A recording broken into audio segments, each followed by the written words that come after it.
ಈ ಲೈಫೇ ಹಿಂಗೆ, ತಪ್ಪು ಮಾಡೋದಕ್ಕೆ ಸಿಕ್ಕ ಅವಕಾಶಗಳು ಆ ತಪ್ಪನ್ನ ತಿದ್ಕೊಳ್ಳೋದಕ್ಕೆ ಸಿಗಲ್ಲ. ಕೆಟ್ಟ ಕೆಲಸ ಮಾಡೋದಕ್ಕೆ ಸಿಗೋ ಪ್ರೇರೇಪಣೆಗಳು ಒಳ್ಳೆ ಕೆಲಸ ಮಾಡುವಾಗ ಸಿಗಲ್ಲ. ಪ್ರಪಂಚದಲ್ಲಿ ಒಳ್ಳೆಯವರಿಗೆ ಕೆಟ್ಟದ್ದು, ಕೆಟ್ಟವ್ರಿಗೆ ಒಳ್ಳೆಯದು ಅನ್ನೋ ಪರಿಸ್ಥಿತಿಗೆ ಬಂದು ನಿಂತಿದೆ. ಒಬ್ಬ ಉದ್ಧಾರ ಆಗಬೇಕು ಅಂದರೆ ಇನ್ನೊಬ್ಬನನ್ನ ಮೆಟ್ಟಿ ನಿಲ್ಲಬೇಕು ಅನ್ನೋ ಪರಿಸ್ಥಿತಿ. ಒಂದು ಒಳ್ಳೆ ಕೆಲಸ ಮಾಡಬೇಕು ಅಂದರೆ ಇನ್ನೊಂದು ಕೆಟ್ಟ ಕೆಲಸ ಮಾಡಲೇಬೇಕು ಅನ್ನೋ ದುಷ್ಟ ಮನಸ್ಥಿತಿ ಮನುಷ್ಯಂದಾಗಿದೆ. ಇಲ್ಲಿ ಎಲ್ಲರೂ ಬದುಕಬೇಕು ಅಂತಾನೆ ಹೆಣಗಾಡ್ತಾ ಇರೋದು.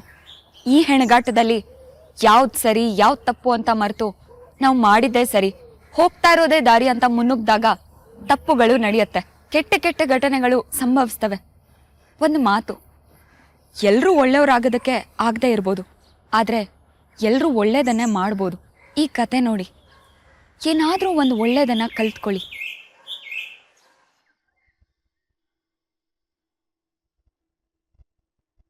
ಇದೇನಿದು ಚಾಂದನಿ ನೋಡು ರೂಪನಿಗಿದೆಯಲ್ಲ. ಚಾಂದಿನಿ, ಚಾಂದಿನಿ ಎಲ್ಲಿ ಹೋದ್ಲುಳು? ಬಾತ್ರೂಮ್ಗೆ ಹೋಗಿದ್ದಾಳ?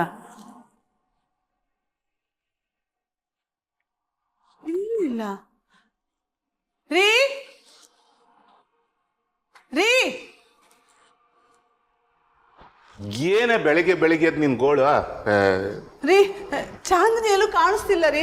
ಏನ ಸರಿಯಾಗಿ ಹುಡುಕ್ತೋ ಇಲ್ವಾ? ಬಾತ್ರೂಮ್ ಹೋಗಿರ್ಬೇಕು, ನೋಡೋಕ್ ಸರಿಯಾಗಿ. ಅಯ್ಯೋ, ಅಲ್ಲೆಲ್ಲ ಹುಡುಕಾಯ್ತು ರೀ, ಎಲ್ಲೂ ಕಾಣಿಸ್ತಿಲ್ಲ ರೀ. ಮೇನ್ ಡೋರ್ ಓಪನ್ ಆಗಿದೆ. ಹೌದಲ್ಲೇನೆ? ಒಂದ್ ಕೆಲಸ ಮಾಡೋಣ, ಬಾಯ್ಲಿ ಫೋನ್ ಮಾಡೋಣ.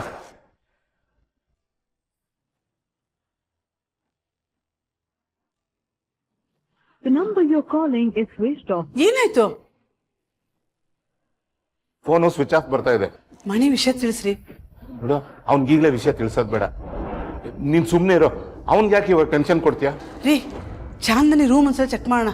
ಅವಳು ಬ್ಯಾಗ್ ಬಟ್ಟೆ ಇದೆ ನೋಡೋಣ. ಸರಿ, ಬಾ ನೋಡೋಣ. ನಡೀರಿ.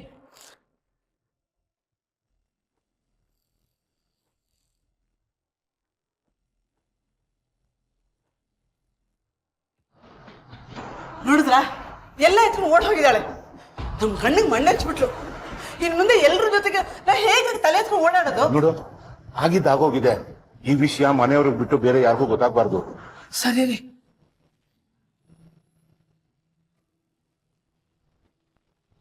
ಅವಾಗಲೇ ನಂಗೆ ಹೇಳ್ಬಾರ್ದಾ? ಏನೋ ಪ್ರಯೋಜನ? ಹೋದವಳು ಎಲ್ಲೋಗಿದ್ದಾಳೆ, ಯಾರ ಜೊತೆ ಹೋಗಿದ್ದಾಳೆ ಅನ್ನೋದೇ ಗೊತ್ತಾಗ್ತಾ ಇಲ್ಲ. ಇನ್ನೆಲ್ಲಿ ಹೋಗಿರ್ತಾಳೆ?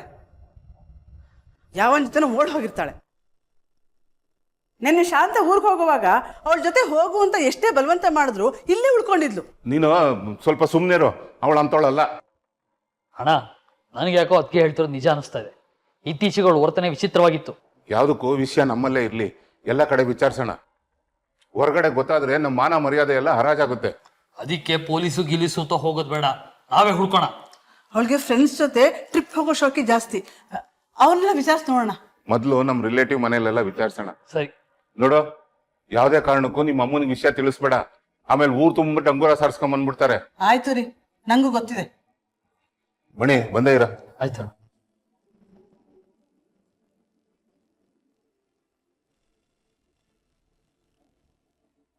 ಸ್ವಿಚ್ ಆಫ್ ಅಂತ ಬರ್ತಾ ಇದೆ. ನಿಮ್ಮಿಬ್ರು ಸಲಿಗೆನೆ ಅವಳಿಗೆ ಜಾಸ್ತಿ ಆಗಿರೋದು. ರಾತ್ರಿ ಮನೇಲಿದ್ದ ಒಬ್ಬ ವಯಸ್ಸಿಗೆ ಬಂದ ಹೆಣ್ಮಗಳು ಬೆಳಗಾಗೋದ್ರಲ್ಲಿ ಯಾರಿಗೂ ಗೊತ್ತಿಲ್ಲದೆ ಇರೋ ರೀತಿ ಪರಾರಿ ಆಗ್ತಾಳೆ. ಅವಳು ಬಟ್ಟೆ ಬರೆ ಎಲ್ಲ ತಗೊಂಡು ಹೋಗಿದ್ರಿಂದ ಸಹಜವಾಗಿ ಇದು ಲವ್ ಕೇಸ್ ಅಂತ ಎಲ್ಲರೂ ಅನ್ಕೋತಾರೆ. ಇಲ್ಲಿ ತನಕ ಚಾಂದನಿ ಯಾರನ್ನಾದರೂ ಲವ್ ಮಾಡಿರೋ ವಿಚಾರ ಮನೆಯವ್ರಿಗೆ ಯಾರಿಗೂ ಗೊತ್ತಿಲ್ಲದೆ ಇರೋದ್ರಿಂದ ಅವ್ರು ಇದನ್ನು ಸಂಪೂರ್ಣವಾಗಿ ನಂಬದೆ ಅವ್ರ ರಿಲೇಟಿವ್ಸ್ ಮತ್ತು ಫ್ರೆಂಡ್ಸ್ ಹತ್ರ ವಿಚಾರಿಸ್ತಾರೆ. ಮನೆ ಮರ್ಯಾದೆ ಹೋಗ್ಬೋದು ಅನ್ನೋ ಭಯದಿಂದ ಈ ವಿಚಾರನ ಯಾರ ಹತ್ರನೂ ಹೇಳ್ದೆ ಗುಟ್ಟಾಗಿಡ್ತಾರೆ. ವಸಂತ್ ಮತ್ತು ಮಣಿ ಚಾಂದನಿಗೋಸ್ಕರ ಎಲ್ಲ ಕಡೆ ಹುಡುಕ್ತಾರೆ.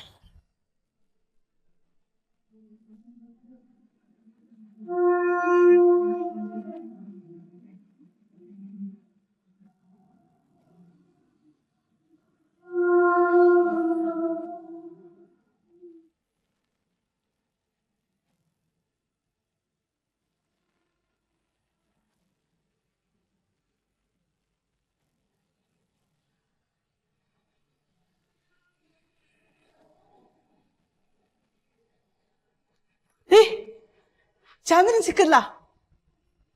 ಏನಾಯ್ತು ಹೇಳ್ರಿ?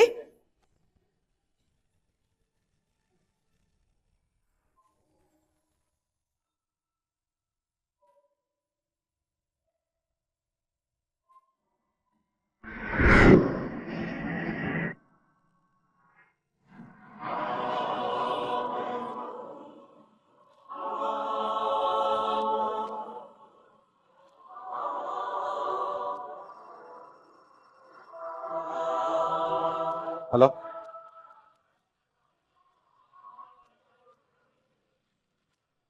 ಹೌದಾ? ಸರಿ, ನೀವು ಅಲ್ಲೇ ಇರಿ, ನಾವು ಈಗಲೇ ಬರ್ತೀವಿ. ಸರಿ ಸರ್, ಓಕೆ. ಕೆರೆ ಹತ್ರ ಯಾವ್ದೋ ಡೆಡ್ ಬಾಡಿ ಬಿದ್ದಿದೆಯಂತೆ, ಹೋಗಿ ನೋಡ್ಕೊಂಡ್ ಬರೋಣ, ನಡೀರಿ. ಸರಿ ಸರ್.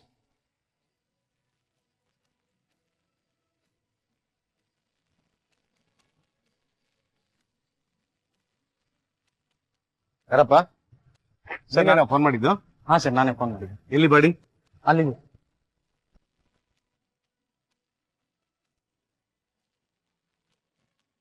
ಏನ್ ನಿನ್ನ ಹೆಸರು? ಎಲ್ಲಿ ನಿಮ್ಮ ಮನೆ? ಇಲ್ಲಿಗೆ ಯಾಕೆ ಬಂದಿದ್ದೆ? ಸರ್, ನನ್ನ ಹೆಸರು ರಾಕೇಶ್ ಅಂತ ಸರ್. ನಮ್ಮನೆ ಇಲ್ಲೇ ಹತ್ರದಲ್ಲಿ ಇರೋದು. ಫೋನಲ್ಲಿ ಮಾತಾಡ್ಕೊಂಡು ಬರ್ತಾ ಇದ್ದೆ ಸರ್. ನೋಡಿದ್ರೆ ಬಾಡಿ ದಡದಲ್ಲಿ ಬಿದ್ದಿತ್ತು. ಇಲ್ಲಪ್ಪ ಸರ್, ಬಾಡಿನ ಮೇಲೆ ಎತ್ಸೋ ವ್ಯವಸ್ಥೆ ಮಾಡಿಸಿ. ಸರಿ ಸರ್. ನೀ ಏನ್ ಮಾಡ್ಕೊಂಡಿದ್ಯಾ? ಸರ್, ನಾನು ಗ್ಯಾರೇಜಲ್ಲಿ ಕೆಲಸ ಮಾಡ್ಕೊಂಡಿದ್ದೆ. ಮೇಡಮ್ ಕೂತ್ಕೊಮ್ಮ.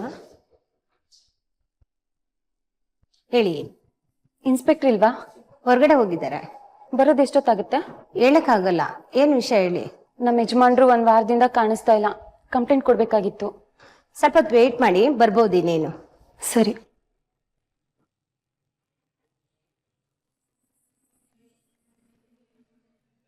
ಇವನ್ ಯಾರು ಅಂತ ಗೊತ್ತಾ ನಿನ್ಗೆ? ಇಲ್ಲ ಸರ್, ನನಗೇನು ಪರಿಚಯ ಇಲ್ಲ. ನಿಮ್ಗಳ ಪೈಕಿ ಇವನ್ ಯಾರಿಗಾರ ಗೊತ್ತಾ? ಯಾರು ನೋಡಿದೀರಾ ಇವನ್ನ? ಎಲ್ಲಪ್ಪ ಸರ್, ಬಾಡಿನ ಪೋಸ್ಟ್ ಮಾರ್ಟಮಿಗೆ ಕಳಿಸಿ. ಹಾಗೆ ಕೆರೆ ಸುತ್ತ ಸರ್ಚ್ ಮಾಡಿ, ಏನಾದ್ರೂ ಕ್ಲೂ ಸಿಕ್ಕಿದ್ರೆ ಉಪಯೋಗಕ್ಕೆ ಬರ್ಬೋದು. ಸರಿ ಸರ್.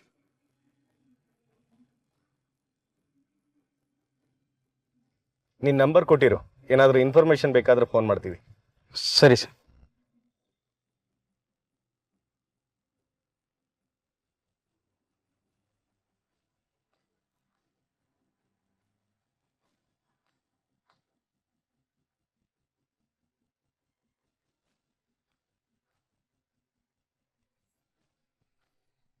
ಸರ್ ನಮಸ್ತೆ. ನಮಸ್ತೆ, ಕೂತ್ಕೊಳ್ಳಿ. ಸರ್, ನನ್ನ ಹೆಸರು ಚಂದ್ರಿಕಾ ಅಂತ. ಏನ್ ವಿಷಯ? ಸರ್, ನನ್ನ ಗಂಡ 1 ವಾರದಿಂದ ಕಾಣಿಸ್ತಾ ಇಲ್ಲ ಸರ್. 1 ವಾರದಿಂದ ಕಾಣಿಸ್ತಾ ಇಲ್ವಾ? ಹೌದು ಸರ್. ಎಲ್ಲಿ ಹೋಗ್ತೀನಿ ಅಂತ ಹೇಳೋಗಿದ್ದಾನ? ಇಲ್ಲ ಸರ್. 1 ವಾರದಿಂದ ಕಾಣ್ತಿಲ್ಲ ಅಂತೀರಾ, ಇವತ್ತು ಬಂದು ವಿಷಯ ಹೇಳ್ತಾ ಇದ್ದೀರಾ? ಲಾಸ್ಟ್ ಟೈಮು ಒಂದ್ಸಲ ಹೀಗೆ ನನಗೆ ವಿಷಯ ತಿಳಿಸ್ದೆ ಎಲ್ಲೋ ಹೋಗಿ ಬಂದಿದ್ರು ಸರ್. ಎಲ್ಲಿಗೆ ಹೋಗಿದ್ರಿ ಅಂತ ಕೇಳಿದ್ರೆ ಏನೂ ಹೇಳಿರ್ಲಿಲ್ಲ ಸರ್. ಅದಕ್ಕೆ ಈ ಸಲನೂ ಬರ್ಬೋದು ಅಂತ ಸುಮ್ಮನೆ ಆದೆ. ನಿಮ್ಮ ನಡುವೆ ಗಲಾಟೆ ಏನಾದರೂ ಆಗಿತ್ತಾ? ಅಂಥ ದೊಡ್ಡ ಜಗಳ ಏನೂ ಆಗಿರ್ಲಿಲ್ಲ ಸರ್. ಮಾಮೂಲಿ ಗಂಡ ಹೆಂಡತಿ ಜಗಳ ಅಷ್ಟೇ. ಆದರೆ ಮನೆ ಬಿಟ್ಟು ಹೋಗೋ ಅಂಥದ್ದು ಏನೂ ಆಗಿರ್ಲಿಲ್ಲ ಸರ್. ಸರಿ, ಒಂದು ಕೆಲಸ ಮಾಡಿ, ಅಲ್ಲೊಂದು ಕಂಪ್ಲೇಂಟ್ ಬರೆಸ್ಬಿಟ್ಟು ಹೋಗಿ.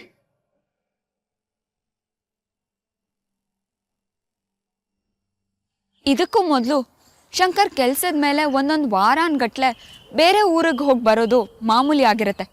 ಆದರೆ ಯಾವತ್ತು ಚಂದ್ರಕನ್ಗೆ ಹೇಳ್ದೆ ಎಲ್ಲೂ ಹೊರಗಡೆ ಹೋಗಿರಲ್ಲ. 1 ವಾರ ಆದರೂ ತನ್ನ ಗಂಡ ಮನೆಗೆ ಬರ್ದಿದ್ದನ್ನ ನೋಡಿ ಚಂದ್ರಿಕಂಗೆ ಸಹಜವಾಗಿ ಆತಂಕ ಆಗತ್ತೆ. ಇವತ್ತು ಬರ್ಬೋದು, ನಾಳೆ ಬರ್ಬೋದು ಅಂತ ಚಂದ್ರಿಕಾ ಕಾಯ್ತಾನೆ ಇರ್ತಾಳೆ. ಆದರೆ ಶಂಕರ್ ಬರಲ್ಲ.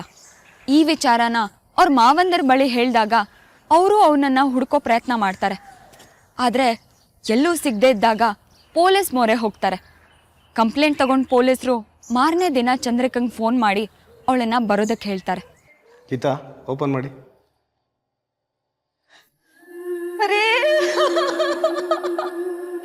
ಏನಾಯ್ತ್ರಿ ನಿಮ್ಗೆ? ಎದ್ದಳ್ರಿ, ಎದ್ದಳ್ರಿ, ಎದ್ದಳ್ರಿ. ಕರ್ಕೊಂಡೋಗಿ ಕೂರಿಸಿ.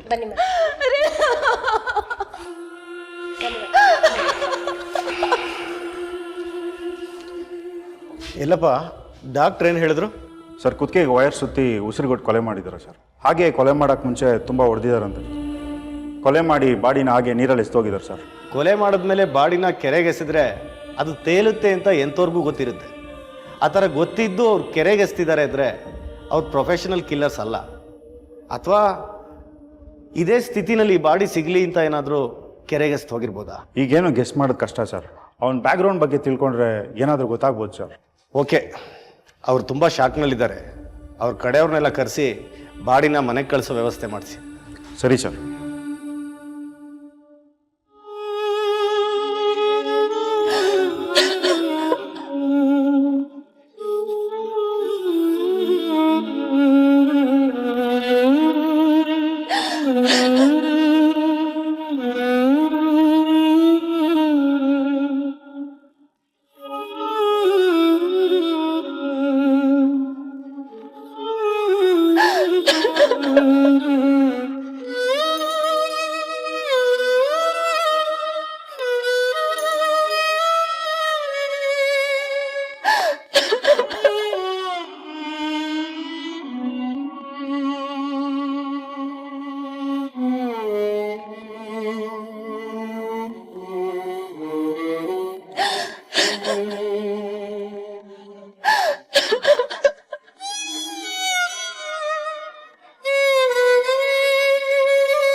ಯಾಕ್ರಿ ನನ್ನ ಸೀರಿಯಸ್ ಆಗಿ ನೋಡ್ತಾ ಇದ್ದೀರಾ?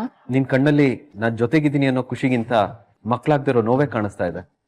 ನೋವಿರೋದೇನೋ ಹೌದು ರೀ, ಆದ್ರೆ ಏನ್ ಮಾಡೋದು, ಆ ದೇವರಿಗೆ ನಮ್ ನೋವಿನ ಬಗ್ಗೆ ಅರ್ಥನೇ ಆಗ್ತಾ ಇಲ್ಲ. ನೋಡು, ನನ್ನ ಫ್ರೆಂಡ್ಗೂ ಇದೇ ರೀತಿ ಪ್ರಾಬ್ಲಮ್ ಇತ್ತಂತೆ.